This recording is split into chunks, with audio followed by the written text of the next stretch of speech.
Hello guys. तो स्वागत है अपने इस YouTube channel board student classes में। और आज हम लोग पढ़ने वाले हैं क्लास 10 के चैप्टर नंबर 1, जिसका नाम है दोस्तों क्लास 10 का चैप्टर नंबर 1 है दोस्तों। पढ़ने वाले हैं केमिस्ट्री का, जिसका नाम है दोस्तों रासायनिक अभिक्रिया एवं समीकरण। और पूरा का पूरा चैप्टर जो है ना दोस्तों, वो हम लोग एक ही वीडियो में कंप्लीट करने वाले हैं। कंप्लीट का पूरा चैप्टर 1 दोस्तों, बहुत बड़ा चैप्टर है दोस्तों, इसलिए हम लोग एक ही वीडियो में कंप्लीट करेंगे, क्योंकि आप लोग का एग्जाम बहुत नज़दीक है दोस्तों। और इसका दोस्तों जो फ्री में एकदम बिल्कुल PDF आपको एकदम फ्री मिलेगा दोस्तों। कहाँ पर मिलेगा? तो आपको टेलीग्राम ग्रुप पर, आपको टेलीग्राम चैनल पर मिल जाएगा। कहाँ से उसका लिंक मिलेगा? तो हमारे डैशबोर्ड में डाला हुआ है दोस्तों, YT के हमारे यूट्यूब चैनल के प्रोफाइल में। आप वहाँ से लिंक पर क्लिक करके डायरेक्ट हमारे टेलीग्राम ग्रुप पर आप जुड़ जाइएगा। और एकदम आपको, या आप डायरेक्ट बोर्ड स्टूडेंट क्लासेस भी आप लोग यहाँ पर टेलीग्राम ग्रुप में आप लोग सर्च कीजिएगा बोर्ड स्टूडेंट क्लासेस, तो आपको मिल जाएगा हमारा चैनल। या नहीं मिले तो आपको हमारे डैशबोर्ड में आपको जाना है दोस्तों YT का, और वहाँ पर आपको टेलीग्राम का लिंक मिल जाएगा। आप वहाँ पर क्लिक करके दोस्तों आप लोग जुड़ जाइएगा। आई होप कि आपको इतना तो समझ में ही गया होगा। PDF कहाँ से मिलना है? बिल्कुल फ्री में है दोस्तों, तो इसका कोई चार्ज नहीं लगेगा दोस्तों, बिल्कुल फ्री है, फ्री ऑफ कॉस्ट। तो चलिए वीडियो ज़्यादा लॉन्ग नहीं करते और चालू करते हैं हम लोग आज का चैप्टर नंबर 1, रासायनिक अभिक्रिया एवं समीकरण, केमिस्ट्री का। तो सबसे पहले टॉपिक वाइज हम लोग चलेंगे दोस्तों, क्योंकि क्वेश्चन वाइज ही पूछता है हमारा। तो क्वेश्चन और टॉपिक आपको ऐसा लगेगा ही नहीं दोस्तों कि हम लोग क्वेश्चन पढ़ रहे हैं या टॉपिक पढ़ रहे हैं। तो क्वेश्चन और टॉपिक दोनों एक साथ ही लगेगा दोस्तों। सबसे पहले पूछता है दोस्तों, भौतिक परिवर्तन किसे कहते हैं? चैप्टर का सबसे एकदम छोटा सा सवाल है दोस्तों, भौतिक परिवर्तन किसे कहते हैं? तो हमने लिखा है वह परिवर्तन जिसमें पदार्थ के भौतिक गुणों में परिवर्तन होता है, परंतु रासायनिक गुणों में कोई परिवर्तन नहीं होता, उसे भौतिक परिवर्तन कहते हैं। फॉर एग्जाम्पल जैसे जैसे बल्ब जलना, बल्ब जलता है दोस्तों। अभी हमने सभी यहाँ पर आपके पास आपको स्क्रीन पर दिख रहा होगा, ये इतना वाइट वाइट दिख रहा है दोस्तों। तो अब आपको कहीं ना कहीं एक रूम में पढ़ रहे होंगे दोस्तों, आप लोग कहीं ना कहीं आई होप कि आपको ये रूम में पढ़ रहे होंगे। और ये एक बल्ब है दोस्तों, मान लीजिए ये क्या है दोस्तों, एक बल्ब है। ये एक बल्ब है दोस्तों, और इसको जलने के लिए क्या चाहिए? लाइट चाहिए, एनर्जी चाहिए, और बस इसको जल दिए, उसको लाइन दे दिए। क्या इसका ये इसका आकार जो है दोस्तों बल्ब का, ये जो आकार है दोस्तों बल्ब का, क्या ये छोटा हो जाएगा? ये बल्ब का आकार दोस्तों छोटा हो गया जलने से? ये बल्ब का जो आकार है दोस्तों, ये बल्ब का आकार बड़ा हो गया ऑटोमेटिक जलने से? नहीं। इसके रासायनिक परिवर्तन, मतलब ये तो था आकार के बारे में, बट इसमें क्या हम लोग समझे कि इसमें भौतिक परिवर्तन तो क्या है दोस्तों, इसमें लिखा है रासायनिक भौतिक परिवर्तन किसे कहता है, कि भौतिक परिवर्तन होता है। सॉरी, रासायनिक अभी क्या हम लोग समझा रहे थे, भौतिक परिवर्तन पूछा दोस्तों। तो बल्ब का आकार जैसे मानते हैं दोस्तों भौतिक परिवर्तन है, बल्ब जलना। तो बल्ब अभी जैसे बंद है, यहाँ पर दोस्तों अभी बल्ब क्या है, बंद है। जैसे ही जला इसमें रोशनी आ गया। अभी क्या था दोस्तों, जैसे मान लीजिए ये बल्ब है, हम एक सर्कल ले लेते हैं, ये बल्ब है, और इसमें जैसे हम लोग इसमें लाइन दिए, इसमें लाइन दे दिए, तो ये क्या हो गया, जलने लगा बल्ब। तो इसके में भौतिक परिवर्तन हुआ दोस्तों। कल पहले वाइट था पूरा, पहले इस टाइप का था, और अब कैसा है दोस्तों, पूरा इसमें लाइन आ गया। तो भौतिक परिवर्तन हुआ ना। बट एक है जल में घोल, नमक घोल, जल में नमक का घोल दोस्तों। पहले एक नॉर्मल गिलास ले लीजिए, और उसमें आप लोग क्या डाल दीजिए दोस्तों, पानी डाल दीजिए थोड़ा थोड़ा। ये पानी था, इसमें पूरा पानी से भरा हुआ है, पानी से पूरा टैंकर क्या है दोस्तों भरा हुआ। और हम उसमें क्या डाले, छोटा छोटा नमक, ये मतलब नमक डाल दिए इस टाइप का। ठीक है, इसके परिवर्तन हुआ ना दोस्तों, इसके रंग में परिवर्तन हो जाएगा। और इसमें आप पीजिएगा तो इसमें थोड़ा सा नमकीनी टाइप में आ गया। इस टाइप से आपको क्या होता है, आपको इसमें इतना क्या समझ में आ रहा है दोस्तों, कि इसमें कुछ भी जो है भौतिक परिवर्तन हो रहा है। रासायनिक कुछ हुआ कि हाँ पानी से हम लोग इसमें क्या बन गया, ये क्या बोलते हैं, पानी में हम नमक डाले तो ये चाय बन गया? नहीं ना, पानी से पानी का ही रंग रहा, पूरा तो नमक घोलने का शरबत तो नहीं ना बन गया दोस्तों, नमक ही रहा। इससे वही टाइप का भौतिक परिवर्तन हो, बट रासायनिक परिवर्तन नहीं होता उस टाइप का। चलते दोस्तों, अब रासायनिक परिवर्तन किसे कहता है? अभी तो भौतिक परिवर्तन समझे, रासायनिक परिवर्तन किसे कहता है? तो रासायनिक परिवर्तन वह परिवर्तन होता है ना दोस्तों, रासायनिक परिवर्तन वह परिवर्तन होता है जिसमें पदार्थ के रासायनिक गुण में परिवर्तन है, भौतिक गुण में कुछ परिवर्तन नहीं होता है। जैसे कि मान लेते एग्जाम्पल के दोस्तों, दूध से दही बनना। दूध रात को डाले थे दही, ऐसे कटोरा डाले थे, उसमें हम लोग क्या डाल दिए, दही दूध था इसे पूरा भरा हुआ, और हम लोग क्या डाल दिए, थोड़ा सा दोस्तों हम लोग दही डाल दिए। अब दिन को उठते हुए देखें क्या ना, कि कंटेनर जो है ना दोस्तों, आपको जिसमें डाले थे जोरन, वो दही बन चुका है पूरी तरीके से। एक है दोस्तों लोहे का तथा सल्फर का आयरन सल्फाइड में, और लकड़ी और कागज़ का जलना। लकड़ी भी जले चाहे कुछ देर बाद वो पूरा गायब भी हो जाता है, राख बन जाता है, उसके भौतिक रासायनिक परिवर्तन हो गया। जैसे भोजन का पचना अलग उदाहरण, श्वसन, मैग्नीशियम का फीते का जलना, लोहे पर जंग लगना, दूध से दही बनना, भोजन को पकाने की प्रक्रिया, ये सब क्या है दोस्तों, सब के सब रासायनिक परिवर्तन है। तो आई होप कि आपको सारा समझ में आया होगा रासायनिक परिवर्तन तक। चलते हैं नेक्स्ट टॉपिक पे। टॉपिक कहता है दोस्तों कि रासायनिक अभिक्रिया क्या है? रासायनिक अभिक्रिया पूछ रहा है दोस्तों, रासायनिक अभिक्रिया क्या है? तो बस सिंपल है दोस्तों, कुछ नहीं। जब कोई पदार्थ अकेले या किसी अन्य पदार्थ के साथ क्या करता है, क्रिया करेगा, और क्या करता है, भिन्न गुण वाले नए पदार्थ का निर्माण करता है। जैसे मान लीजिए दोस्तों, अभी हम लोग मिला रहे थे हम लोग ऑक्सीजन, और एक मान लिया हम लोग मान लेते हैं दोस्तों CO2। तो दोनों मिलेगा, सॉरी अभी मान लेते हैं एक ऑक्सीजन, और एक मान लेते हैं दोस्तों हम लोग क्या मान लेते हैं, कार्बन। तो दोनों को हम लोग अगर ऐड कर रहे हैं तो क्या बनेगा दोस्तों, कार्बन डाइऑक्साइड। मिलाए थे क्या दोस्तों हम लोग, कार्बन मिलाए थे और ऑक्सीजन को एक साथ मिलाए तो क्या मिल गया हमको दोस्तों, कार्बन डाइऑक्साइड। उसी प्रकार अभी हम लोग क्या मिला रहे हैं इसमें, इस एग्जाम्पल में क्या मिलाने वाले हैं, हाइड्रोजन मिला रहे हैं और क्लोरीन मिला रहे हैं, तो बन गया क्या दोस्तों, हाइड्रोक्लोराइड बन गया। फिर मैग्नीशियम मिला है और हाइड्रोक्लोराइड मिला है, तो मैग्नीशियम क्लोराइड अलग बन गया और हाइड्रोजन अलग हो गया। तो इस टाइप का जो अभिक्रिया हो रहा है दोस्तों, इसी को हम लोग बोलते हैं रासायनिक अभिक्रिया, क्योंकि केमिकल इसमें मिल रहा है। तो ये तो समझ में आ गया दोस्तों। और अभी हम लोग CO2 का एग्जाम्पल लिया था दोस्तों। जैसे CO2 में है ना दोस्तों, वो सी किधर है, ये जो एरो है उसके किस साइड है दोस्तों, इस एरो के, ये जो एरो है दोस्तों आपको दिख रहा होगा, ये एरो है ना, उसके किस साइड है दोस्तों, ये जो एरो है आपको दिख रहा है, ये एरो वो उसके किस साइड में है, ये सी और O2, सी और जो O2 है दोस्तों आपको किस साइड दिख रहा है। तो अभिक्रिया के दोस्तों, ये आपको जो अभिक्रिया है पूरा, उसमें आपको दिख रहा होगा ये लेफ्ट साइड में है, यानी कि अभिकारक के रूप में दिखता है। और लेफ्ट साइड को हम लोग क्या बोलते हैं, जो लेफ्ट साइड जितने भी भाग, जो पदार्थ है, जो भी केमिकल जो भाग ले रहे हैं, इसको हम लोग बोलते हैं अभिकारक। और ये जो बन रहा है, चाहे बनने वाला जो भी हो, बट जो राइट साइड होता है, ये राइट साइड है दोस्तों, वो जो राइट साइड होगा किसके, तो ये एरो के राइट साइड होगा, उसको हम लोग बोलते हैं ये प्रतिफल या उत्पाद। और जो ये एरो है दोस्तों, उसके जो लेफ्ट साइड में है, उसको हम लोग क्या बोलते हैं, अभिकारक या अभिकर्मक। जैसे लिखे हैं कैसे, तो ये जो है दोस्तों, इसका स्क्रीनशॉट ले लिया हमने, आपको ग्रुप में आपको मिल जाएगा। कैंसिल कर देते हैं, आपको PDF तो पूरा मिल ही जाएगा ना, तो स्क्रीनशॉट तो आपको भेजने की जरूरत है नहीं। इसलिए अभिकारक का डेफिनेशन समझ लेते हैं। अभिकारक और अभिकर्मक किसे कहते हैं, तो रासायनिक अभिक्रिया में भाग लेने वाले पदार्थ को अभिकारक कहते हैं। जैसे ये जो भाग ले रहा है दोस्तों, उसको हम लोग अभिकारक कहते हैं। और जो बन रहा है दोस्तों, जैसे रासायनिक अभिक्रिया के फलस्वरूप बनने वाले पदार्थ को हम लोग उत्पाद या प्रतिफल कहते हैं। आई होप कि आपको अभिकारक और ये प्रतिफल में कोई अंतर नहीं, दिक्कत तो होगा नहीं। अब एक नेक्स्ट टॉपिक है दोस्तों, हम लोग का ये था परिवर्तन के बारे में, रासायनिक अभिक्रिया जो था। बट अब समझते हैं दोस्तों हम लोग रासायनिक अभिक्रिया को पहचानने के तरीके। इसमें 4 तरीके होते हैं दोस्तों। पहले अवस्था में परिवर्तन, दूसरा रंग में परिवर्तन, तीसरा है तापमान में परिवर्तन, और चौथा दोस्तों गैस का उत्सर्जन। तो चलिए हम लोग सबको एक अलग अलग टॉपिक वाइज, जिससे हम लोग अलग अलग इसको समझते हैं। सबसे पहला टॉपिक था क्या दोस्तों, आपका अवस्था में परिवर्तन, है ना। तो अवस्था में परिवर्तन क्या होता है दोस्तों, समझते हैं। रासायनिक अभिक्रिया में अवस्थाओं का परिवर्तन होता है, कैसे होता है समझते हैं। मैग्नीशियम के फीते को ऑक्सीजन की उपस्थिति में जलाने पर मैग्नीशियम का चूर्ण बन जाता है। जैसे मैग्नीशियम है दोस्तों, और उसको हम ऑक्सीजन की उपस्थिति में, ऑक्सीजन की उपस्थिति में कोई भी चीज़ जलेगा, उसको हमने क्या कर दिया, ऑक्सीजन की उपस्थिति में जला दिया।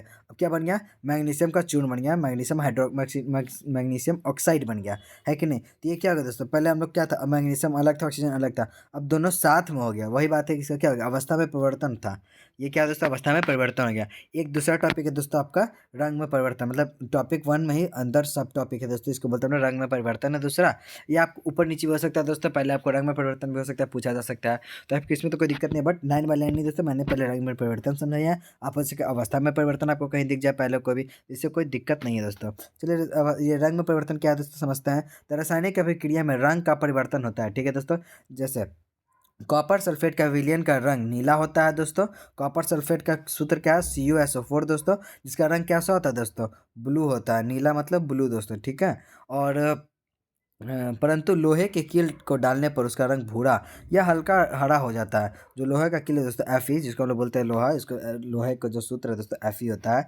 और अंतर रासायनिक अभिक्रिया में रंग का परिवर्तन होता है। जैसे अभी हम लोग ने देखा क्या दोस्तों, कॉपर सल्फेट का रंग नीला था और इसको हम लोग डाले तो हल्का भूरा रंग में हो गया। कैसे, तो इसको हम लोग कॉपर सल्फाइड था, जिसको हम लोग बोले कॉपर सल्फेट, और उसको हम लोग जिंक के साथ डाल दिया था, लोहे के साथ मिला दिया, तो उसका रंग कैसा हो गया, FeSO4, जिंक सल्फाइड हो गया दोस्तों, और ये कॉपर अलग हो गया। इसका रंग अभी नीला था ये बनने से पहले नीला रंग था, बट बनने के क्या रंग हो गया, ये हरा, सॉरी हरा या बोल सकते हो हल्का ये भूरा हो गया, चाहे हल्का हरा भी हो जाता है। इस टाइप का रंग में परिवर्तन भी हो गया ऑफकोर्स, तो ये भी समझ में आएंगे होगा दोस्तों आपको। इसी प्रकार हम लोग चलते हैं दोस्तों तापमान में परिवर्तन। तापमान में परिवर्तन से क्या होता है दोस्तों समझते हैं। तो तापमान में थर्ड पॉइंट है दोस्तों, तापमान में परिवर्तन।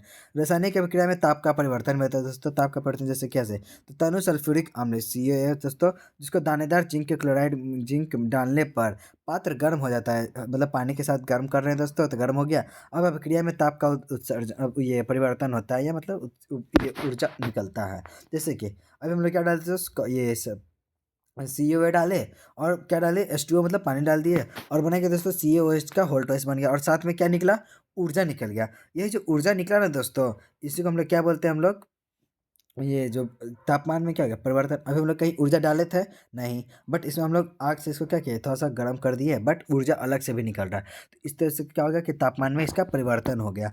या होप कि आपको थर्ड पॉइंट भी समझ में आया होगा। एक ये फोर्थ पॉइंट है गैस में गैस का उत्सर्जन है। तो रासायनिक अभिक्रिया में गैस का उत्सर्जन होता है दोस्तों, जैसे तनु सल्फ्यूरिक अम्ल H2SO4 और दानेदार जिंक डालने पर हाइड्रोजन गैस बाहर निकलता है। जैसे H2SO4 तनु ये सल्फ्यूरिक हो गया और जर्डन जिंक डाल दिए, इसमें सल्फ्यूरिक आपने क्या डाल दिए, जिंक डाल दिए, क्या बना Zn जिंक, ये जिंक सल्फाइड बन गया और हाइड्रोजन गैस क्या हो गया, एक्स्ट्रा निकल गया। वो गैस गैस के रूप में निकला, हाइड्रोजन कुछ पदार्थ है किसी रूप में नहीं, गैस रूप में निकला, तो इसमें क्या हो गया, गैस का उत्सर्जन हो गया। आई होप कि आपको ये जो टॉपिक था वो समझ में आया होगा। इसको भी हम लोग समझ लेते हैं दोस्तों। एक है ऊष्मा परिवर्तन के आधार पर रासायनिक अभिक्रिया, वो था दोस्तों क्या था, भौतिक परिवर्तन के आधार पर हम लोग बांटे थे अभी रासायनिक अभिक्रिया को। और ये टॉपिक है, किस टॉपिक को बांटे हम लोग, तो ऊष्मा परिवर्तन के आधार पर बांट रहा है। पहला टॉपिक है ऊष्मा क्षेपीय अभिक्रिया, यह एक्जोथर्मिक, जिसको हम लोग बोलते हैं दोस्तों एक्जोथर्मिक। तो उसमें क्षेपीय अभिक्रिया, इसको इंग्लिश में दोस्तों क्या बोलते हैं हम लोग, एक्सोथर्मिक रिएक्शन। ये रिएक्शन इधर लिखा है दोस्तों, कोई नहीं, आपको जब मैं नोट्स दूंगा तो ये रिएक्शन आपको इधर लिखने लिए, आपको जो रिएक्शन है वो आपको इधर मिलेगा लिखा हुआ है रिएक्शन। कोई नहीं, ऐसे आपको तो हिंदी समझ में दिख ही रहा होगा दोस्तों। दूसरा है दोस्तों ऊष्मा शोषी अभिक्रिया, इसको बोलते हैं हम लोग एंडोथर्मिक रिएक्शन। ठीक है, तो चलिए हम लोग इसको ऊष्मा क्षेपी और ऊष्मा शोषी को अलग अलग समझते हैं। तो ऊष्मा क्षेपी क्या कहता है दोस्तों, ऊष्मा क्षेपी अभिक्रिया जिसको क्या, एक्सोथर्मिक रिएक्शन, और ऊष्मा शोषी मतलब एंडोथर्मिक रिएक्शन। तो ऊष्मा क्षेपी अभिक्रिया मतलब दोस्तों क्या कहते हैं समझते हैं। तो वह ऐसी अभिक्रिया है जहाँ ऐसी अभिक्रिया रासायनिक कैसी है, तो रासायनिक अभिक्रिया है जो परिवेश में ऊष्मा का या प्रवास के रूप में ऊर्जा का मुक्त करता है। जो ऊर्जा का क्या करेगा दोस्तों, मुक्त करेगा, मतलब ऊर्जा छोड़ेगा, ऊर्जा शेष बचा देगा, उसको हम लोग बोलते हैं ऊष्मा क्षेपी। और ठीक उसका उल्टा दोस्तों ऊष्मा शोषी होता है। कैसे होता है उल्टा, उसका उल्टा, तो ऊष्मा शोषी ऐसी रासायनिक अभिक्रिया है जो आगे बढ़ने के लिए अपने परिवेश में ऊष्मा से या उत्सर्जन का अवशोषित करते, अवशोषण करता है, ऊर्जा का क्या दोस्तों, अवशोषण मतलब अब्जॉर्व कर रहा है, उसको ऊर्जा का ये आवश्यकता है दोस्तों, उसी को हम लोग बोलते हैं ऊष्मा शोषी। आई होप कि ऊष्मा क्षेपी और ऊष्मा शोषी में कोई दिक्कत नहीं होगा। इस प्रकार हम लोग चलते हैं दोस्तों। एक है दोस्तों रासायनिक समीकरण किसे कहते हैं। तो रासायनिक समीकरण का दोस्तों किसी रासायनिक अभिक्रिया को संकेत या सूत्रों की सहायता से लिखना ही रासायनिक समीकरण कहलाता है कि नहीं दोस्तों।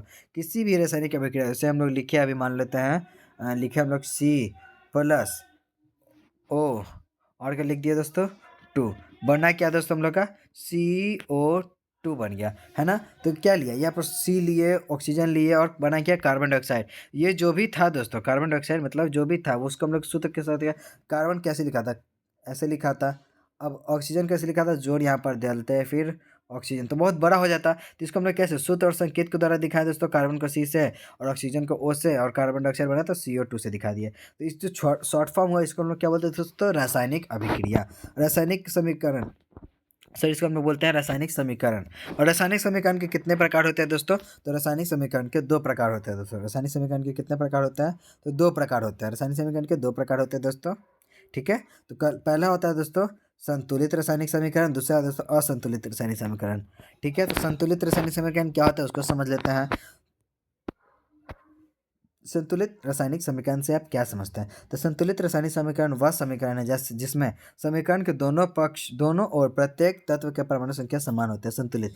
जैसे दोस्तों अभी जैसे मैग्नीशियम है, इधर ये HCl है, मैग्नीशियम यहाँ पर माइनस नहीं है दोस्तों, ये माइनस नहीं, एरो दिया हुआ है। ठीक है, और बना क्या दोस्तों, मैग्नीशियम क्लोराइड और ये हाइड्रोजन अलग से बच गया। तो इसमें आप देख सकते हैं दोस्तों कि Mg+2HCl और बन क्या रहा है दोस्तों, तो बना है दोस्तों हम लोग का MgCl2। इधर आप लोग देख सकते हैं दोस्तों कि जो यहाँ पर Mg है, Mg मतलब कि जो मैग्नीशियम है दोस्तों, यहाँ पर मैग्नीशियम कितना है, एक मैग्नीशियम यहाँ पर हम लिख रहे हैं, मैग्नीशियम कितना दोस्तों यहाँ पर अभी एक दिखा। ये हाइड्रोजन कितना है यहाँ पर हाइड्रोजन 2 है, और क्लोराइड कितना है दोस्तों यहाँ पर 2 है, क्योंकि हाइड्रोजन दोनों के साथ है ना 2, तो 2 2 है। इधर मैग्नीशियम के इधर वाला कब समझते हैं दोस्तों, इधर हाइड्रोजन कितना था, एक था, और इधर भी कितना, ये इधर हाइड्रोजन कितना है, तो इधर मैग्नीशियम भी एक है, इधर भी मैग्नीशियम एक है, इधर क्लोरीन 2 है, इधर भी क्लोरीन 2 है, इधर हाइड्रोजन 2 है, इधर भी हाइड्रोजन कितना है 2 है। तो ये देखिए दोस्तों जो रासायनिक अभिक्रिया है मैग्नीशियम हाइड्रोक्लोराइड का, दोनों तरफ क्या है दोस्तों, एक मैग्नीशियम है तो एक ही है, इधर भी 2 हाइड्रोजन है, 2 हाइड्रोजन इधर भी है, 2 HCl है तो 2 HCl इधर भी है। तो ये क्या दोनों तरफ बराबर है, दोनों तरफ क्या, जो दोनों पक्ष जो परमाणु संख्या दोनों का वो समान है, उसी को हम लोग बोलते हैं संतुलित रासायनिक समीकरण। और अभी हम लोग संतुलित का कुछ क्वेश्चन को हम लोग संतुलित भी करेंगे दोस्तों। जैसे हाइड्रोजन इधर है, इधर ऑक्सीजन है, तो क्या बना, ये क्या वाटर बन गया हाइड्रोजन ऑक्सीजन से। इधर हाइड्रोजन कितना है, 2 और 2 4 हाइड्रोजन है, 2 2 4 है, और ऑक्सीजन कितना है 2 है, तो ऑक्सीजन कितना है 2 है, इधर 2 2 4 है, तो दोनों तरफ हाइड्रोजन भी 4 है, ऑक्सीजन 2 है, तो ये क्या संतुलित है। इसी प्रकार हम लोग बोलते हैं संतुलित रासायनिक समीकरण। चलिए हम लोग असंतुलित रासायनिक समीकरण को समझ लेते हैं इसी प्रकार। तो बस उसी का ठीक उल्टा असंतुलित रासायनिक संतुलित बोल दो या कंकाली रासायनिक समीकरण बोल दो, दोनों का मतलब एक ही है। तो असंतुलित रासायनिक समीकरण उसको बोलते हैं जो वह है जिसमें का ये समीकरण के दोनों पक्षों की ओर परमाणु संख्या क्या हो, दोनों ये दोनों और तत्वों की परमाणु संख्या क्या सो असमान हो। जैसे हाइड्रोजन और क्लोरीन दोनों का इधर कितना दो है, इधर भी कितना दो है, इधर कितना HCl बना हाइड्रो और क्लोरीन क्या बना ये हाइड्रोक्लोराइड। इधर कितना हाइड्रोजन था दो, क्लोरीन कितना था दो, बना कितना एक एक। ठीक है, असंतुलित है और इसको संतुलित करने के लिए क्या लगा देंगे, सिर्फ आगे हम लोग टू लगा देंगे। ठीक है, अब किस किस विधि से लगेंगे वो भी हम लोग इसी टॉपिक में, हम लोग इसी चैप्टर में पढ़ने वाले हैं दोस्तों। तो कुछ संतुलित रासायनिक के जैसे दोस्तों यहाँ पर मैंने दे दिया है, आप लोग इसको प्रैक्टिस कर सकते हैं चाहेंगे तो। इसमें आपको दोस्तों आंसर भी है, जैसे एक दो मैं समझा देता हूँ। जैसे N2H2 बनेगा NH3, ये कैसा समीकरण है, इधर भी नाइट्रोजन कितना है दो है, इधर हाइड्रोजन कितना है एक है। ठीक है, यहाँ पर हाइड्रोजन कितना है दो, यहाँ पर कितना है दोस्तों तीन हाइड्रोजन बना NH3। बट अब इसको हमको क्या करना है, संतुलित करना है दोस्तों। तो संतुलित करने के लिए यहाँ पर हम क्या कर देंगे टू। तो जैसे हम लोग यहाँ पर भी NH3 है, यहाँ पर आपको जो दिख रहा है NH3 ये वाला, यहाँ पर NH3 में हम लोग क्या लगा देंगे दोस्तों टू लगा देंगे। और इधर से क्या होगा, नाइट्रोजन तो दो हो गया, इधर भी नाइट्रोजन दो है, हाइड्रोजन इधर कितना दो, बट इधर हाइड्रोजन कितना तीन इंटू दो सिक्स हो गया। तो यहाँ पर क्या लगा देंगे दोस्तों थ्री लगा देंगे। यहाँ पर का जो ये हाइड्रोजन है दोस्तों, इसको हम लोग क्या लगा देंगे, यहाँ पर हाइड्रोजन को H2 जो लिखा हुआ है वहाँ पर हम लगा देंगे थ्री। इससे क्या होगा थ्री इंटू टू सिक्स हो गया, इधर भी कितना है थ्री, इधर हम लोग टू लगा है, ये भी कितना हो गया सिक्स। तो ये इस प्रकार से आप बैलेंस कर सकते हैं दोस्तों। और कुछ कुछ तो जैसे देखिए ये इस समीकरण में देख लीजिए, दूसरा नंबर में क्या कहता है कि H2S प्लस O2, मतलब इधर हाइड्रोजन कितना है दो, इधर हाइड्रोजन कितना है दो, ऑक्सीजन इधर कितना है दो, इधर कितना एक ऑक्सीजन इधर है और एक ऑक्सीजन इधर है, इतना टोटल कितना हो गया दो। और इधर सल्फर कितना है एक, इधर कितना है दो। तो H2O मतलब बना दोस्तों, तो इधर आपको दो लगाना पड़ेगा। तो आप इसको क्या कीजिए दोस्तों बैलेंस करना पड़ेगा। तो इधर H2S है, इधर कितना है O2 है, और बना क्या है दोस्तों H2O बना, और प्लस क्या बना दोस्तों S2O बना। तो H2O बनना, इधर हाइड्रोजन कितना था दो, इधर भी हाइड्रोजन दो है, सल्फर कितना एक, इधर दो है, बट इधर भी तो हमको सल्फर दो चाहिए, तो इधर हम लोग दो लगा देंगे। इधर जब दो लगाएंगे तो हाइड्रोजन कितना हो गया दो, मतलब दो दो चार हो गया। इधर भी हम लोग हाइड्रोजन को चार कर दिए, चार हाइड्रोजन चार हाइड्रोजन। सल्फर कितना दो, सल्फर कितना दो, ऑक्सीजन कितना दो, एक ऑक्सीजन दो ऑक्सीजन दो, मतलब बैलेंस हो गया। सिर्फ कहाँ का हम लोग परिवर्तन किया दोस्तों, तो एक यहाँ पर हाइड्रोजन की जगह पे था दोस्तों, वहाँ पर दो लगा दिए, और यहाँ पर भी हाइड्रोजन की जगह पे दो लगा दिए। इससे क्या हो गया दोनों तरफ चार हो गया और ऑक्सीजन सल्फर दो हो गया। तो ये आपको बैलेंस करना है दोस्तों, कुछ कुछ हो सके आपको बैलेंस भी देखने को मिलेगा।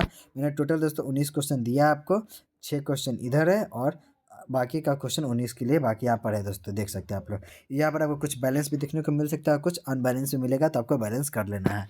चलिए अब हम समझते हैं असंतुलित रासायनिक समीकरण को संतुलित करना क्यों आवश्यक है। आखिर असंतुलित रासायनिक समीकरण को दोस्तों संतुलित करना क्यों आवश्यक है, इतना समझाए। संतुलित करने के लिए भी ठीक है, समझ गया, बट आवश्यक क्यों है, इसका जरूरी क्यों है संतुलित करना है, क्यों हम मना नहीं करेंगे तो। बट इसका कुछ भी है दोस्तों, इसके पीछे भी कारण है। असंतुलित रासायनिक समीकरण को संतुलित किया जाता है ताकि द्रव्यमान संरक्षण नियम का पालन हो। एक जो नियम है दोस्तों जिसको हम लोग बोलते हैं द्रव्यमान संरक्षण नियम, उसका पालन हो, जिसके अनुसार क्या कहता है दोस्तों द्रव्यमान संरक्षण नियम, कि किसी भी रासायनिक अभिक्रिया में द्रव्यमान ना तो बनाया जा सकता है और ना ही नष्ट किया जा सकता है। द्रव्यमान संरक्षण जो है दोस्तों नियम, उसमें हम ना उस द्रव्यमान को ना ही हम बना सकते हैं और ना ही हम इसको कभी नष्ट कर सकते हैं। इसके लिए समीकरण के दोनों तरफ क्या हो सकता है, अभिकारक और उत्पाद जो दोस्तों लेफ्ट साइड होता है उसको हम लोग अभिकारक बोलते हैं, और उत्पाद जो राइट साइड होता है दोस्तों, प्रत्येक तत्व का परमाणु की संख्या के बराबर हो। अभी मतलब क्या संतुलित हो, किसके कारण क्यों करना आवश्यक है, तो द्रव्यमान संरक्षण नियम के पालन करने के लिए। ठीक है, आई होप कि क्यों करना आपको आवश्यक होगा वो भी समझ में आएंगे होगा। ये थोड़ा सा भिरिया है दोस्तों, हो सके आप इस बार पूछा जा सकता है एग्जाम में, तो इसको समझ लेते हैं क्या कहता है। रासायनिक समीकरण से क्या सूचनाएं प्राप्त होती है, रासायनिक समीकरण है उससे क्या सूचनाएं प्राप्त होती है दोस्तों, रासायनिक समीकरण से, है ना। तो वो हम लोग समझते हैं कि रासायनिक समीकरण से क्या क्या सूचनाएं प्राप्त होती हैं।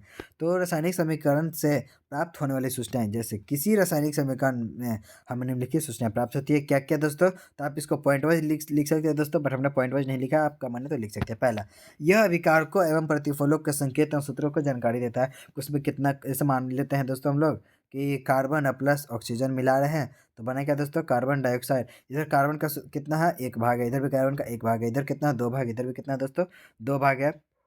तो इस सूत्र में संकेत भी दिखाया दोस्तों कि सी से कार्बन को, ऑक्सीजन को O से, कार्बन डाइऑक्साइड को CO2 से दिखाती है। क्या सूत्र है, संकेत हो गया।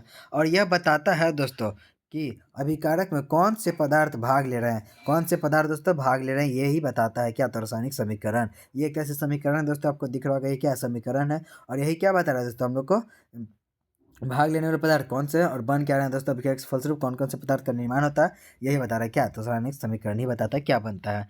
तो आई होप कि दोस्तों आपको क्या क्या सूचनाएं प्राप्त होती है वो समझ में आएंगे होगा दोस्तों। और ये दोस्तों ये वेरी वेरी इंपॉर्टेंट है, जिससे दोस्तों मैट्रिक में हर साल आपको क्वेश्चन देखने को मिलता है। और ये 90 क्या 100% हम कह सकते हैं दोस्तों कि आपको इस चैप्टर से इसमें से इस आठों में से आपको एक ना एक तो दोस्तों आपको देखने को मिल ही जाएगा दोस्तों, इस आठों में से। ठीक है, तो चलते हैं हम लोग इस जो आठों है दोस्तों उसको हम लोग क्या करते हैं समझ लेते हैं इजी तरीके से क्या क्या होता है। आठों का नाम भी है दोस्तों। पहला का नाम है दोस्तों, इसे हम लोग इसी में देख लेते हैं। पहला का नाम है दोस्तों संयोजन या संश्लेषण, दूसरा वियोजन या रासायनिक अभिक्रिया, तीसरा विस्थापन एकल या द्विविस्थापन या अवक्षेपण रासायनिक अभिक्रिया या विद्युत रासायनिक अभिक्रिया या प्रकाश रासायनिक अभिक्रिया या उदासीनीकरण अभिक्रिया। तो आठों के बारे में हम लोग डीपली चर्चा करते हैं, इसमें चलते हैं। सबसे पहले संयोजन या संश्लेषण अभिक्रिया किसे कहते हैं, सबसे पहला नंबर। तो संयोजन या संश्लेषण अभिक्रिया उसे कहते हैं तो जैसे वैसा रासायनिक अभिक्रिया इसमें दो या दो से अधिक पदार्थ क्या करते हैं, मिलकर नए पदार्थ का निर्माण कर रहे हैं। इसमें से एग्जांपल जैसे CO2 लिए, सी कितना है एक, ऑक्सीजन एक, कितना लिए भाग दो लिए, और बना कितना एक। तो कम से कम बना कितना वो डिपेंड नहीं कर रहा है, बट भाग कितना पदार्थ ले रहे हैं, तो कम से कम दो तो पदार्थ भाग लेना ही चाहिए। एक कार्बन लिया और दूसरा ऑक्सीजन लिया, तब अब टोटल कितने हो गए दोस्तों, तो दोनों दो भाग हो गए, तो दो तो कम से कम दो तो पदार्थ हुए ना दोस्तों। इसी को हम लोग क्या बोलते हैं, संयोजन या संश्लेषण। इसी प्रकार हम लोग देखते हैं दोस्तों, दूसरा था वियोजन या रासायनिक अभिक्रिया किसे कहते हैं। क्या दोस्तों, वियोजन रासायनिक अभिक्रिया किसे कहते हैं। तो वियोजन या अपघटन दोनों बात बराबर ही है दोस्तों। तो वह अभिक्रिया है जिसमें किसी यौगिक के बड़े अणु टूटने से दो या दो से अधिक सरल यौगिक अणु में बनते हैं, जिनके गुण मूल यौगिक के गुणों से बिल्कुल भिन्न होता है। जैसे दोस्तों हम लोग समझते हैं इसको एग्जाम्पल के थ्रू। भाग कितना लिया दोस्तों, एक। CO3 लिया, मतलब क्या है, कैल्शियम कार्बन हाइड्रो ये कैल्शियम कार्बन ये हाइड्रोक्साइड लिया दोस्तों। तो कैल्शियम कार्बोनेट है दोस्तों, CaCO3 कैल्शियम कार्बोनेट। और क्या बना, चूना बना दोस्तों, CaO कैल्शियम, और ये कैल्शियम ऑक्साइड बना। और क्या यहाँ पर है, CO2 कार्बन डाइऑक्साइड भी बन गया। तो ये जो बन रहा है दोस्तों, इसमें जो क्या था, हम लोग अभी डिफिनेशन वही कर रहे हैं जिसमें यौगिक के बड़े गुण, यौगिक का बड़ा गुण था, साथ में था कार्बन, और ये मतलब कार्बन डाइऑक्साइड था और कैल्शियम था। मतलब कार्बन कौन कौन था इसमें, कार्बन, ऑक्सीजन और कैल्शियम था। तीन पदार्थ भाग लिए, बड़े यौगिक भाग लिए। और दो या दो से अधिक सरल यौगिक कितने भाग में टूटे, कम से कम तो दो भाग में टूटे ना।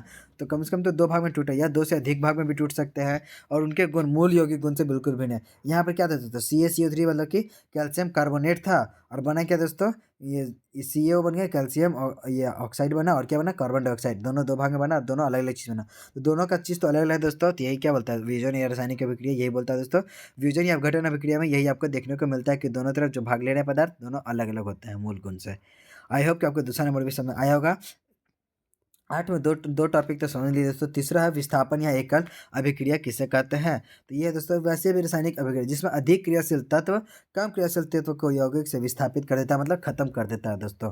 विस्थापित मतलब उसको हटा देता है और उसकी जगह पर खुद आ जाता है, पूरा नष्ट नहीं करता है दोस्तों। बस ये जैसे Fe है तो उसकी जगह पर कुछ और आ जाएगा। जैसे मानते एग्जाम्पल में दोस्तों, जैसे Fe SO4 वाला है, जैसे इसको लेता है क्या, Fe मतलब जिंक लिया, CuSO4 है। तो CuSO4 है ना दोस्तों, वो SO4 जो था, ये सल्फर ऑक्साइड था, वो किसके साथ मिल गया, जिंक के साथ, Fe के साथ मिल गया, तो क्या बन गया, FeSO4 बन गया दोस्तों। और जो कॉपर था वो अकेला बच गया, अभी किसके साथ था, सल्फर के साथ था। तुरंत जो ये जो सल्फर था वो दोस्ती चेंज करके किसके पास चल गया, ये जिंक के पास चल गया। तो ये क्या बन गया, FeSO4 बन गया, और कॉपर जो था वो अलग बन गया। अब इसमें ठीक इसी प्रकार ये भी है दोस्तों कि Ag मतलब कि ये चांदी दोस्तों, और ये जो NO3 नाइट्रोजन ये ऑक्साइड था वो एक साथ था अभी।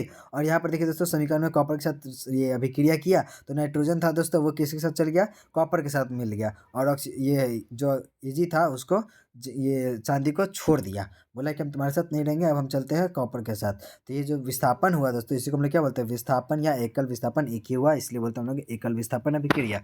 ठीक इसी के बाद दोस्तों एक आता है द्विविस्थापन विस्थापन अभिक्रिया। चौथा टॉपिक है दोस्तों आपको द्विविस्थापन विस्थापन अभिक्रिया किसे कहते हैं। ठीक है, तो इसमें तो द्विविस्थापन विस्थापन अभिक्रिया दो यौगिक, एकल में क्या था दोस्तों कि एकल में आपको कितना दिखा, कम से कम जो कम क्रियाशील वाले तत्व थे वो ज़्यादा क्रियाशील तत्व को विस्थापित कर दे रहे थे। और द्विविस्थापन कम से कम तो कितना, दो यौगिक जो अपने आयनों का क्या करते हैं, आदान प्रदान करते हैं। आयनों का कैसे आदान प्रदान करेंगे दोस्तों, वो समझते हैं। जैसे एक XY पदार्थ है और एक AB है, ठीक है। तो X चल गया किसके पास दोस्तों, X जो था, एक्स चल गया बी के पास, और वाई चल गया ए के पास। तो क्या बन गया, एक्स भी बन गया और AY बन गया। इसी को बोलते हैं कोई नष्ट भी नहीं हुआ, दोनों दोस्त अपने अपना दोस्ती चेंज कर लिया, बस इतना अंतर यही है। जैसे यहाँ पे एग्जाम्पल ये NaCl था और AgNO3 था। तो NaCl किसके पास चल गया दोस्तों, Na जो था वो NO के पास चल गया, Na मतलब कि सोडियम था जो नाइट्रो ऑक्साइड के पास चल गया, और Ag जो था क्लोरीन के साथ चल गया, तो AgCl बन गया और NaNO3 बन गया। तो आई होप कि ये भी आपको एग्जांपल समझ में आया होगा। चलते एक और एग्जांपल है दोस्तों, हम इसी में समझ लेते हैं कि Ba जो था मतलब कि बेरियम था वो सल्फर के साथ हाँ बेरियम सल्फर के साथ चल गया, और क्लोरीन नाइट्रोजन के साथ ये सोडियम के साथ चला गया, तो क्या बन गया, सोडियम क्लोराइड बन गया, और BaSO4 बन गया, मतलब कि बेरियम सल्फाइड बन गया। आई होप कि ये भी आपको समझ में आया होगा दोस्तों, द्वितीय विस्थापन भी। अब अवक्षेपण अभिक्रिया। अवक्षेपण रासायनिक अभिक्रिया किसे कहते हैं दोस्तों? तो अवक्षेपण रासायनिक अभिक्रिया ऐसी रासायनिक अभिक्रिया है जिसमें कोई प्रतिफल ठोस के रूप में विलयन से पृथक हो जाता है। अवक्षेपण रासायनिक अभिक्रिया कहलाता है। उसी को हमने क्या होता है, अवक्षेपण ठोस के रूप में। जैसे NaCl क्या बना था दोस्तों, ये सोडियम क्लोराइड जो था AgNO3 के साथ मिल गया, तो क्या बना, AgCl बना। जो Ag और Cl अपने में कर लिया, जो Ag था क्लोरीन के साथ कर लिया, और नाइट्रोजन जो था वो इसके साथ कर लिया। ये क्या अपने ठोस पदार्थ है वो अपने आप में क्या कर लिया, विलयन में घुल कर क्या करे, पृथक हो गया, पूरा घुल गया पानी में। क्योंकि NaCl तो ये लिक्विड फॉर्म में था और AgNO3 सॉलिड फॉर्म में था, दोनों घुल गए, तो क्या बन गया, AgCl मिल गया और NO3 अलग हो गया, और सब एक दूसरे में क्या हो गया, पृथक हो गए, मिल गए। इसी को हमने क्या बोलते हैं, अवक्षेपण या रासायनिक अभिक्रिया, अवक्षेपण रासायनिक अभिक्रिया बोलते हैं। एक है दोस्तों विद्युत रासायनिक अभिक्रिया किसे कहते हैं, विद्युत रासायनिक अभिक्रिया किसे कहते हैं दोस्तों? जब विद्युत रासायनिक अभिक्रिया में क्या होता है दोस्तों कि जिसे इलेक्ट्रोकेमिकल रिएक्शन भी कहते हैं। विद्युत रासायनिक अभिक्रिया को क्या बोलते हैं दोस्तों? इलेक्ट्रोकेमिकल रिएक्शन बोलते हैं, ठीक है। और ये एक ऐसी रासायनिक प्रक्रिया है जिसमें रासायनिक ऊर्जा को विद्युत ऊर्जा में परिवर्तित कर देता है।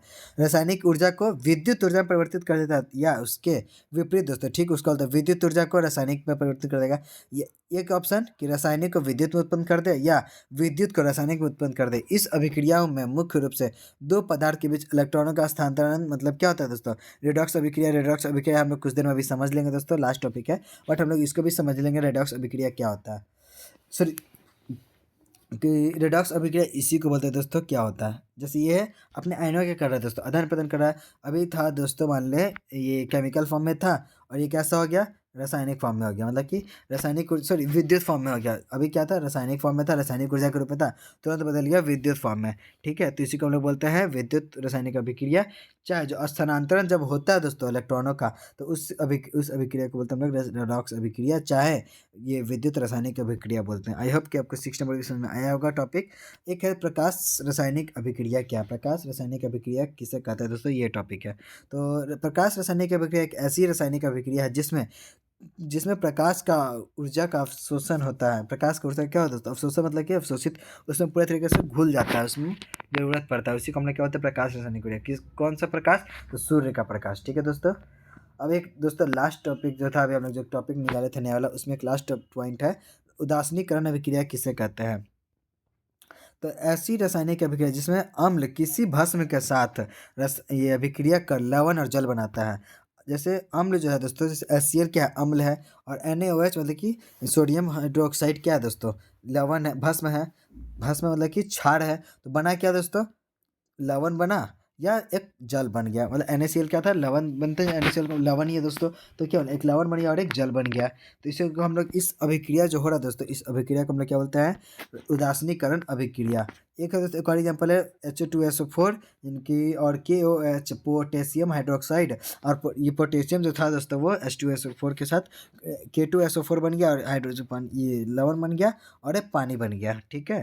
तो ये जो K2SO4 क्या था दोस्तों, ये लवण है, और H2O पानी था, तो दोनों बन गया, इस अभिक्रिया क्या बोलते हैं हम लोग, उदासीनीकरण अभिक्रिया।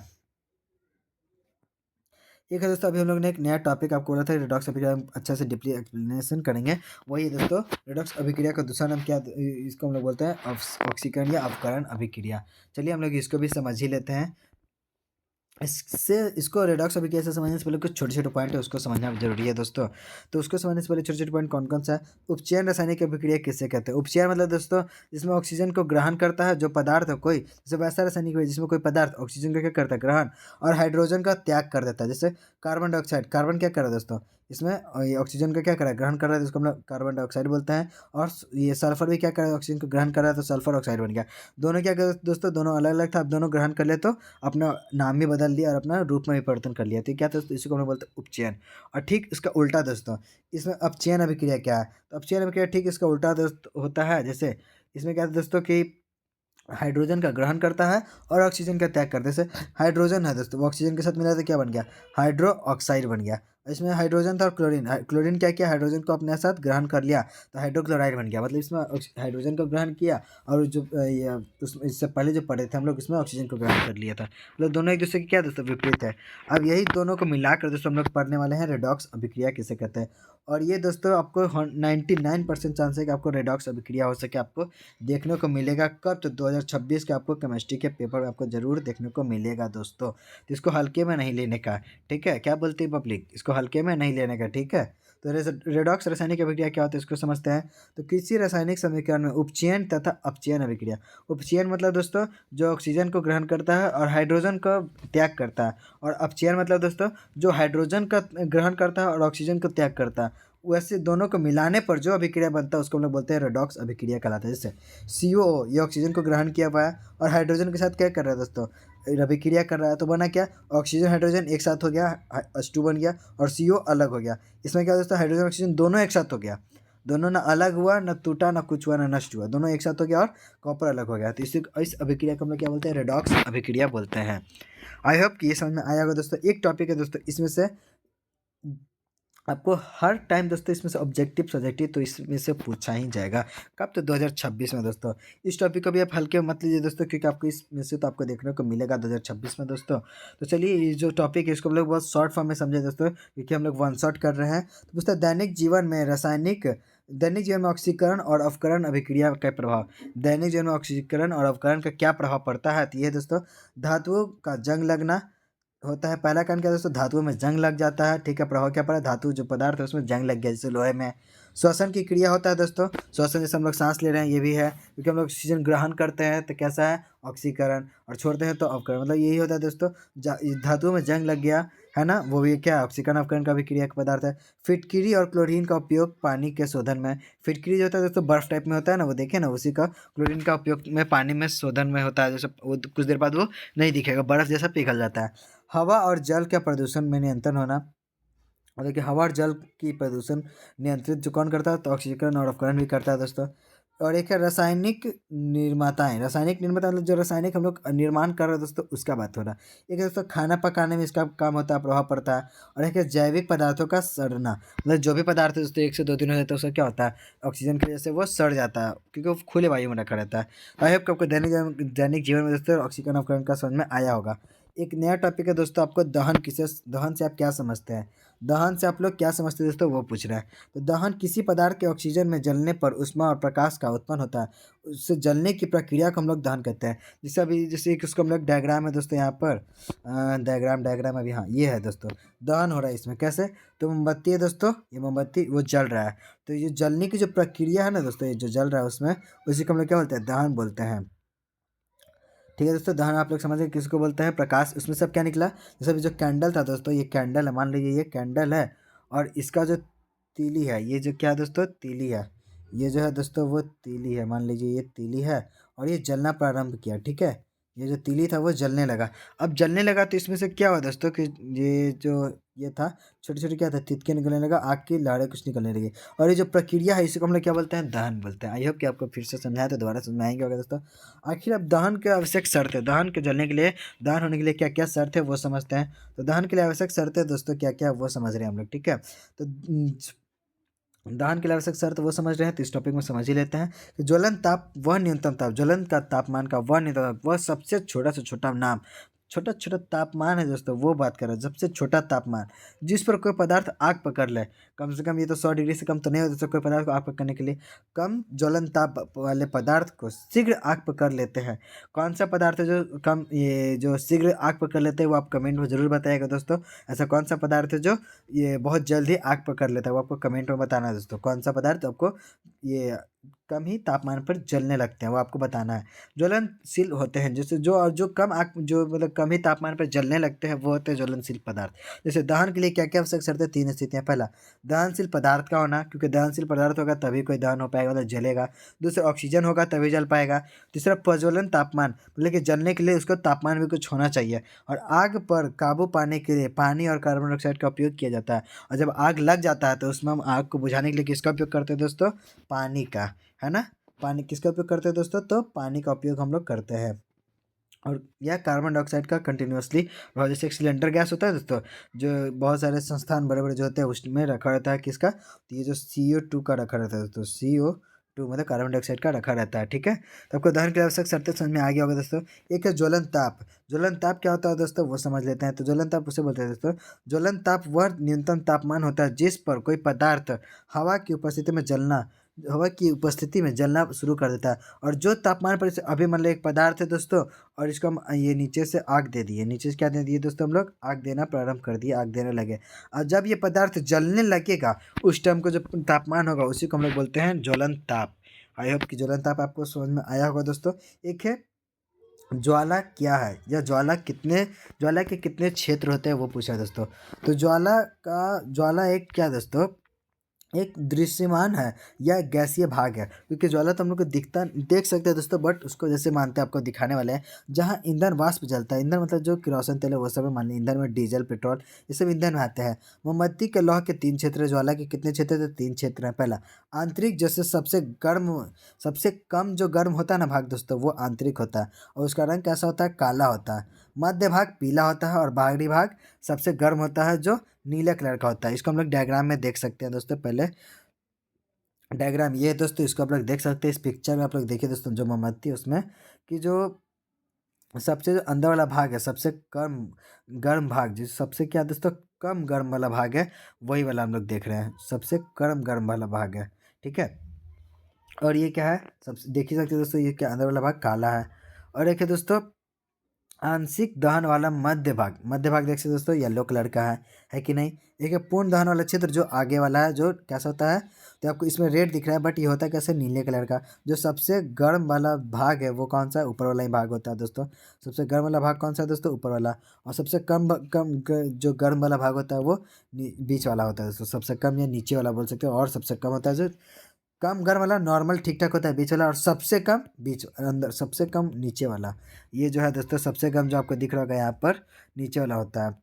ये सबसे गर्म है, उससे थोड़ा मोड़ा गर्म ये वाला पीला वाला। सबसे ज़्यादा गर्म ऊपर वाला जो भाग है दोस्तों, ये वाला होता है। ठीक है, आई होप कि ये समझ में आएगा दोस्तों। और एक है दोस्तों मध्य भाग आंतरिक भाग, ये होता क्या है इसको भी हम लोग समझ ही लेते हैं। ये आपको देख सकते हैं दोस्तों, पूरा अच्छा से हमने डीपली लिखा है, इसको समझ लेते हैं क्या है।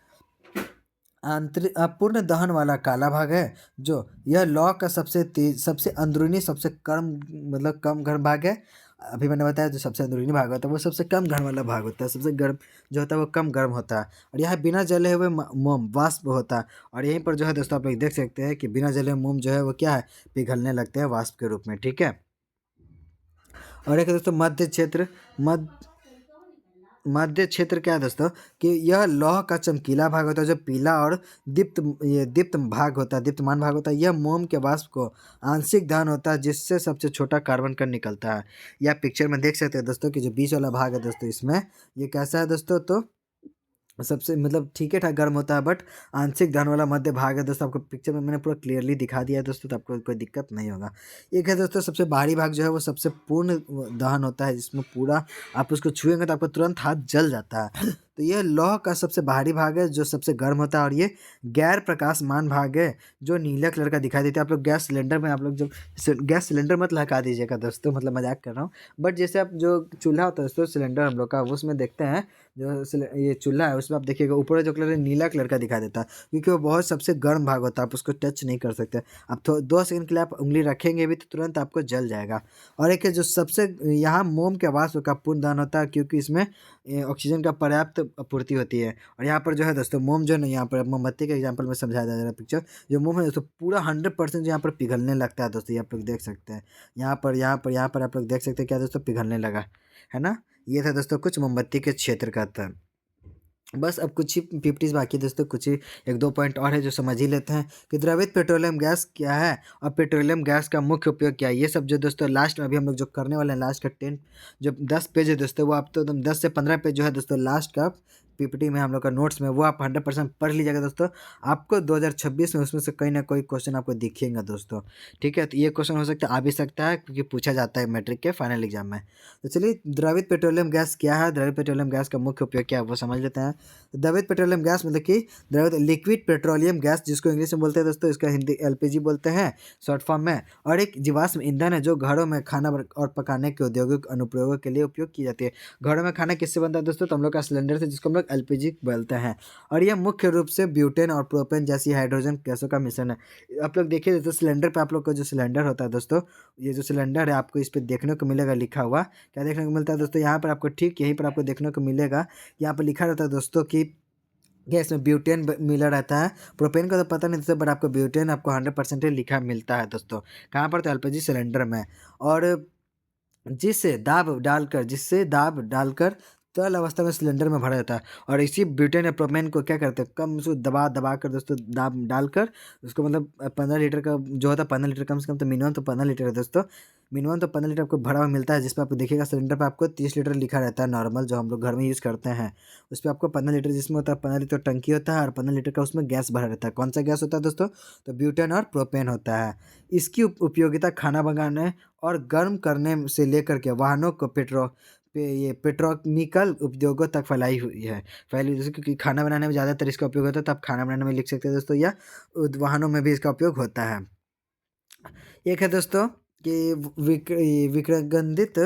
विकृत गंधित किसे कहते हैं, विकृत गंधित होता क्या, वो समझते हैं दोस्तों। तो ये है विकृत गंधित, किसी तेलीय या वसा युक्त पदार्थ को खुले वातावरण में रहने के बाद ऑक्सीजन की क्रिया कर दुर्गंधित या स्वादहीन हो जाना विकृत कहलाता है। जैसे आप कुछ दिन के लिए, जैसे मान लीजिए ये भोजन है, इसको हम लोग कुछ दिन के लिए खुला छोड़ दें, तो क्या होता है दोस्तों, ऑक्सीजन के साथ क्या कर लेता है, अभिक्रिया कर लेता है। किसी के साथ, ऑक्सीजन के साथ क्या कर रहा है दोस्तों, तो अभिक्रिया कर लिया, और कुछ दिन के बाद दोस्तों जो है ना, वो बहुत गंदा, उसमें से क्या आएगा, स्मेल आने लगता है। तो इसी को, उस स्मेल आने की प्रक्रिया को क्या बोलते हैं दोस्तों, हम लोग विकृत गंधित बोलते हैं। आई होप कि विकृत गंधित आपको समझ में आया होगा। एक है दोस्तों, ये जो है विकृगंधित, ये क्या है दोस्तों, वायु में दहन, एक टॉपिक है दोस्तों, एक और टॉपिक है। वायु में दहन करने से पहले मैग्नीशियम के फीता यानी रिबन को साफ करना क्यों किया जाता है, साफ क्यों किया जाता है, करने का कारण क्या है दोस्तों, वही पूछ रहा है।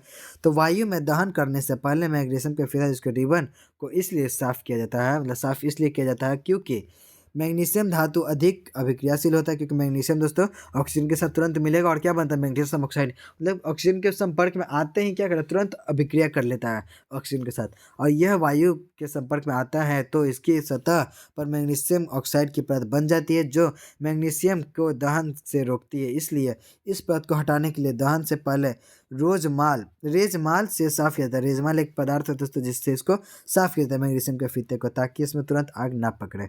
ठीक है दोस्तों, ये है दोस्तों आपका कुछ था। एक और टॉपिक है दोस्तों, एक दो टॉपिक और ही बचा, ज़्यादा तो है नहीं। एक है दोस्तों, सोडियम को क्रियोसन में डुबो कर क्यों रखा जाता है। और ये तो दोस्तों 99% चांस है कि आपको हो सके देखने को मिल जाए कि मैग्नीशियम को क्रियोसन तेल में डुबो कर क्यों रखते हैं। तो सोडियम को क्रियोसन में, यानी मिट्टी के तेल जिसको बोलते हैं दोस्तों, डुबो कर रखा जाता है। क्यों रखा जाता है, क्योंकि यह एक अत्यधिक क्रियाशील धातु है, जो तुरंत एकदम ऑक्सीजन के संपर्क में आते हैं। इसमें थोड़ा सा, एक ज़्यादा नहीं, एक लाइटर का चिंगारी का, बस आग का चिंगारी की ज़रूरत है, जो तुरंत उसका आग पकड़ने में उसको बहुत है। हवा या पानी के संपर्क में आने पर तुरंत आग पकड़ लेती है। हवा या पानी में आते ही क्या करें दोस्तों, जो अच्छा ये जो मिट्टी का तेल है दोस्तों, सोडियम का, मतलब सोडियम जो केरोसिन तेल है, सोडियम को केरोसिन तेल में, अच्छा सॉरी, जो हम लोग को समझे दोस्तों, वो भी बात सही है, बट यहाँ पर पूछे तो सोडियम केरोसिन तेल को नहीं आपको चिंगारी देने की जरूरत पड़ेगा। केरोसिन तेल है दोस्तों, उसको तो आप सिर्फ थोड़ा सा चिंगारी दीजिएगा का तो लग जाएगा। बट यहाँ पर सोडियम को केरोसिन तेल में क्यों रखा जाता है, तो सोडियम इतना, उससे भी ज़्यादा, केरोसिन तेल से भी ज़्यादा क्या दोस्तों, अधिक क्रियाशील है। केरोसिन तेल में जब तक एक माचिस का, मतलब तीला आग का चिंगारी नहीं देगा, तब तक नहीं जलेगा। बट सोडियम का जो है ना दोस्तों, सोडियम एक ऐसा पदार्थ है जिसको हम लोग मिट्टी का तेल बोलते हैं। वो एक ऐसा पदार्थ है जो तुरंत ऑक्सीजन के संपर्क में आया और आग पकड़ लेगा, तुरंत हवा या पानी के संपर्क में आते ही आग पकड़ लेता है। क्यों, परंतु सॉरी तुरंतु परंतु जो आग पकड़ लेती है, परंतु क्या तुरंत आग पकड़ लेता है ना दोस्तों। अभी मैंने आपको बताया तुरंत क्या किसके संपर्क में, पानी या हवा के संपर्क में। केरोसिन सोडियम को हवा और नमी के संपर्क से बचाता है। केरोसिन तेल में अगर इसको रख देंगे दोस्तों तो केरोसिन क्या है, वो ऑक्सीजन के साथ अभिक्रिया तो करता है, बट वो तुरंत आग नहीं लगता है ये केरोसिन के तेल में, जब तक उसको आग का एक चिंगारी ना दे। इसलिए उसमें हवा तो जा नहीं पाता और नमी तो जा नहीं पाएगा दोस्तों। तो उससे क्या करता है वो, ये जो सोडियम को बचाता है कौन, तो केरोसिन का तेल या मिट्टी का तेल, जिससे आकस्मिक आग लगने से और विस्फोट जैसी घटनाओं को रोकता है। और वो जो सोडियम को आग कुछ भी घटना होने से बचाता है कौन, तो केरोसिन का तेल। आई होप कि आपको समझ में आया होगा कि सोडियम को केरोसिन के तेल में क्यों डुबो कर रखा जाता है दोस्तों। ये दोस्तों एक और टॉपिक है कि जब लोहे के कील को कॉपर सल्फेट के विलयन में डुबोया जाता है तो विलयन का रंग क्यों बदल जाता है। तो विलयन का रंग है दोस्तों क्यों बदल जाता है, किसको, तो कॉपर सल्फेट के, जो कॉपर सल्फेट को उसको हम लोग विलयन के साथ संपर्क अभिक्रिया कर रहे हैं तो क्यों उसका रंग बदल जा रहा है। तो कॉपर सल्फेट जिसका सूत्र है CuSO4 कॉपर सल्फेट के नीले रंग के विलयन में लोहे के कील डालने पर उसका रंग विलुप्त हो जाता है, उसका रंग गायब हो जाता है, क्योंकि लोहे की कील पर भूरे रंग की कॉपर की परत जम जाती है। लोहे का जो होता है तुरंत किसी लिक्विड चीज में जमते आते ही वो अपना रंग परिवर्तन करता है, जंग लगने लगता है, जिसका जंग का कलर कैसा होता है, थोड़ा भूरे रंग का होता है या हल्का हरे रंग का होता है। ये कॉपर सल्फेट जो है दोस्तों नीले रंग के, CuSO4 के नीले विलयन का रंग हरा FeSO4 के निर्माण के कारण हो जाता है। और हरा क्यों होता है, तो FeSO4 के कारण होता है दोस्तों, ठीक है, FeSO4 के कारण। और भूरा किसके कारण होता है, तो लोहे के कील के कारण होता है, क्योंकि कॉपर के जो कॉपर है वो अपने परत पे जम जाती है, उसके कॉपर के परत पर। आई होप कि ये समझ में आया होगा दोस्तों आपको। एक है दोस्तों यश दे लेपन किसे कहते हैं, यश दे लेपन किसे कहते हैं दोस्तों। तो लोहे की वस्तुओं को जंग से बचाने के लिए जिंक की परत चढ़ाई जाती है, जिसे यश दोलोपन या गैल्वेनीकरण बोलते हैं। गैल्वेनीकरण कहते हैं दोस्तों उसको, जब लोहे का जो है ना, तो लोहे का वस्तु का भी एक लोहे का मान लीजिए ये वस्तु है, लोहे का वस्तु, और इस पर जो हम लोग है ना दोस्तों, बाहर से हम लोग क्या कर रहे हैं कि कोई परत चढ़ा रहे हैं बाहर से। कहाँ से चढ़ा रहे हैं, बाहर से हम लोग एक परत चढ़ा दिए इस पर। तो ये जो परत चढ़ाना है दोस्तों, इसी को हम लोग बोलते हैं यशोदोलोपन या गैल्वनीकरण। एक है दोस्तों कि भोजन को दुर्गंधित होने से कैसे बचाए। भोजन दुर्गंधित हो गया क्यों, क्योंकि हम उसको खुले में छोड़ देते हैं, और उसको बचाने का उपाय दुर्गंधयुक्त होने से बचाने का उपाय ये है दोस्तों, आप लोग देख सकते हैं कि भोजन को दुर्गंधित होने से बचाने का उपाय निम्न तरीके है। क्या है, पहला, प्रतिऑक्सीकारक का उपयोग करें, मतलब जो कारण कर उसका उपयोग करें, दुरुपयोग मतलब उसका प्रतिऑक्सीकारक, ताकि वो पदार्थ जो है ऑक्सीजन से क्या करे, अभिक्रिया ना कर सके, जो भी हमारा जो भोजन है वो ऑक्सीजन से अभिक्रिया नहीं कर पाए, उसका प्रतिऑक्सीकरण। या वायुरोधी बर्तन का उपयोग करें जिसमें हवा बिल्कुल ना जा सके। वायुरोधी बर्तन में खाद्य सामग्री का रखें, मतलब जैसे बर्तन को ढक, मतलब जो भी भोजन है उसको हम लोग ढक के रखते हैं, ताकि उसमें हवा वगैरह बाहर का जो भी गंदा है वो उसमें ना पड़े। तीसरा, वायु के स्थान पर नाइट्रोजन गैस द्वारा, वायु के स्थान पर दोस्तों नाइट्रोजन गैस द्वारा जो भी क्या होता है दुर्गंधित फैल जाता है, उसको नाइट्रोजन गैस देंगे तो वो बचाता है। एक है ये शीतलन द्वारा, ठंडा थोड़ा सा रखेंगे तो देखते हैं हम लोग भोजन को किस में रखते हैं, फ्रिज में रखते हैं दोस्तों, ताकि इसमें क्या हो, भोजन दुर्गंधित ना हो। आज का लास्ट टॉपिक है दोस्तों, इसमें एक ये है कि संक्षारण किसे कहते हैं। संक्षारण किसे कहते हैं दोस्तों, तो जब कोई धातु अपने आसपास उपस्थित अम्ल में नमी आदि के संपर्क में आते हैं तो वह संक्षारित हो जाता है। इस प्रक्रिया को संक्षारण कहते हैं। जब अम्ल जो है दोस्तों वह नमी के जो भी कोई पदार्थ है दोस्तों, धातु, वो अपने अम्ल या नमी आदि के संपर्क में आते ही क्या कर लेता है, अपने संक्षारित कर लेता है, उसी को हम लोग क्या बोलते हैं, संक्षारण कहते हैं इस सभी क्रिया को। तो आई होप कि सारा समझ में आया होगा दोस्तों। जो आपको मैंने अभी तक में चैप्टर 1 में जितना समझाया वो आपको समझ में आया होगा। तो और आज के लिए इतना ही रखते हैं दोस्तों, मिलते हैं हम लोग नेक्स्ट वीडियो में। तब तक के लिए हंसते रहिए, मुस्कुराते रहिए, और पढ़ाई जरूर करते रहिए दोस्तों, क्योंकि काम पढ़ने से चलेगा, सिर्फ मुस्कुराने से नहीं। और इसका PDF आपको कहाँ मिलेगा दोस्तों, तो टेलीग्राम चैनल पर मिल जाएगा अपने। और इस टेलीग्राम चैनल पर दोस्तों हम लोग बहुत सारी चीज़ डालने वाले हैं दोस्तों, आपको मॉडल पेपर, जो उससे दोस्तों आपको कुछ क्वेश्चन चाहिए उससे मिलते जुलते क्वेश्चन ही दिखेंगे दोस्तों, उससे बिल्कुल अलग नहीं दिखेंगे। 100% मैं कह सकता हूँ दोस्तों, 100 नहीं फिर भी 99% मैं कह सकता हूँ दोस्तों कि उससे आपको देखने को मिलेगा। तो वो आपको वीडियो मैं आपको प्रोवाइड करने वाला हूँ जनवरी में, मैं आपको इसी कुछ दिन में आपको कर दूंगा, तो आपको टेंशन नहीं लेना है। तब तक के लिए दोस्तों आप आज के लिए इतने रखते हैं दोस्तों, हम तक मिलते हैं हम लोग नेक्स्ट वीडियो में चैप्टर 2 के साथ। और वो भी हम लोग 1 शॉट वीडियो में कंप्लीट करेंगे दोस्तों, पूरा चैप्टर 2 को भी, जैसे हम लोग चैप्टर 1 खत्म कर दिए हैं 1 घंटे के अंदर दोस्तों। तो आई होप कि आपको सारा समझ में आया होगा दोस्तों, और इसमें से दोस्तों आपको कुछ हो सके एग्जाम में आपको देखने को मिलेंगे। आज के लिए इतने रखते हैं दोस्तों, मिलते हैं हम लोग नेक्स्ट वीडियो में, तब तक के लिए थैंक यू फॉर वॉचिंग।